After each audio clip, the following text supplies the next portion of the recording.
हाय, मी कोकणची कन्या सपना. तुमच्या सगळ्यांचं स्वागत आहे आपल्या यूट्यूब चॅनलमध्ये. तर आज निघणार आहेत परत मुंबईला जाण्यासाठी. काय काय करतील, खाणं पण अर्ध सोडून गेलेले. पोटासाठी माणसं काय काय करतील, खाणं अर्ध सोडून गेलेली. आई थांब, ही बघ काय करते बघूया. आता खा बघू. कुठे चाललाय? नाही चाललाय, मग जा अंजा चावी. मी बाबांसोबत निघाले भाजी मार्केटला जाण्यासाठी, कारण की इकडे भाजी मार्केट शुक्रवारी आणि मंगळवारी भाजी मार्केट बसतं. तर त्यामुळे इथे भाजी मार्केटला येऊन पोहोचलो. त्यानंतर मला वांगी पण घेऊन जायची मुंबईला नेण्यासाठी, स्वातीला पण घ्यायची, कारण की ही वांगी ना तिकडे मुंबईला भेटत नाहीत अशी, कारण की दुसरी लालवाली जी भेटतात तर ती काही जास्त एवढी चवीला नाही असतात. पण जेव्हा कधी बाबा येतील किंवा मी इकडे कोण येणार असेल तर त्यावेळेला सांगते की आवर्जून वांगी घेऊन ये, बाकी काही नाही आणलं तरी चालेल. घरी येऊन पोचली तर इथे मी व्हेज पुलाव बनवते. आईने सगळी तयारी करून ठेवली होती, सगळ्या भाज्या कट करून ठेवल्या होत्या, कारण की व्हेज पुलावसाठी भाज्या खूप लागतात. तर त्यामुळे तिने भाज्या पण कट करून ठेवल्या होत्या. आता टिफिनसाठी पण घेऊन जायचं आहे. रात्री म्हणजे ट्रॅव्हलिंग करणार आहेत तर मुलं भुके होतील, त्यासाठी मग थोडा टिफिन पण घेऊन जायचं आहे. तर इकडे कुकर लावून आम्ही इकडे आलो वरती टेरेसवरती, कारण की आता निघायचं थोड्या वेळात मुंबईला जाण्यासाठी. तर माझ्या भावाने मुलांसाठी ना असे खूप फटाके घेऊन आला होता. तर ते थोडेसे लास्टचे राहिले होते. तर तो बोलत होता की म्हणजे दोघांना पण सांगत होता की सगळे आहेत ते फोडून टाका, नाहीतर परत इकडे कोण खेळणार नाही एवढ्या लवकर. आणि आता काय परत इकडे जास्त येणं होणार नाही लवकर, कारण की आता परत 2 वर्षानंतर मी आली इकडे इचलकरंजीला.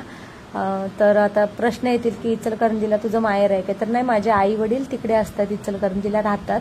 जसं की माझे सासू सासरे कामानिमित्त मुंबईला आले होते पहिले, तसंच माझे आई वडील तिकडे कामानिमित्त तिकडे इचलकरंजीला राहतात. काही सण वगैरे असेल तर त्यावेळेला ते गावी येऊन जाऊन करतात. तर अशा म्हणून मग आता म्हणजे 4-5 दिवस सुट्टीचे राहिलेले. तर त्यामुळे मंगेश बोलले की तू जाऊन ये. मंगेश आले नव्हते, तुम्ही व्हिडिओमध्ये बघितलं, आधीच्या व्हिडिओमध्ये पण तुम्ही बघितलं की ते आले नव्हते. तर ते मला बोलले की तू आज आहे म्हणताना अजून 8 दिवस सुट्टी, तर तोपर्यंत जाऊन थोडंसं मजा करून या. स्वरूप तर आधीच गेला होता. तर इथे फटाके लावते बघा, मुलं आनंद घेत आहेत, म्हणजे फटाके लावतायत. चुटपुटी किटकॅट लाव, पळ पळ, उठ उठ उठ. बाबू साईडला, सोनं साईडला आहे बाबा. काय विचित्र उडती.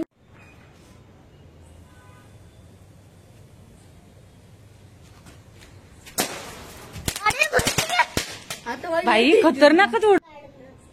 कशाची तुला पाहिजे?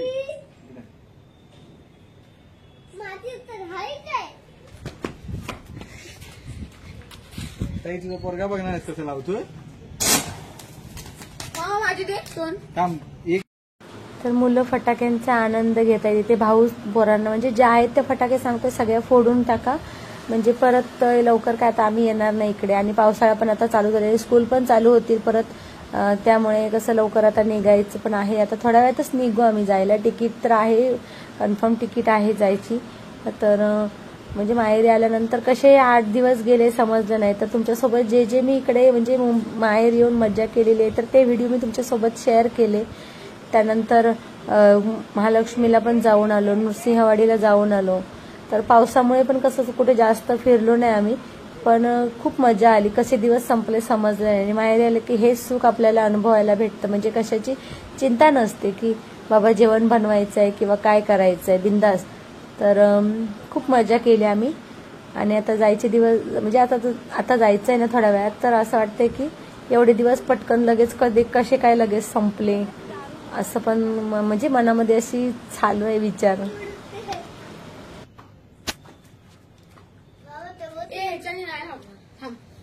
अरे नको म्हणतो मोठ बाजू, तुला पळायला मी भेट नाही. असं वरती काय करणार आहे? एकटाच थांबणार वरती. चला आता परतीचा प्रवास चालू झाला. जीव मध्ये बंटू भेटू लग्नाला. रडू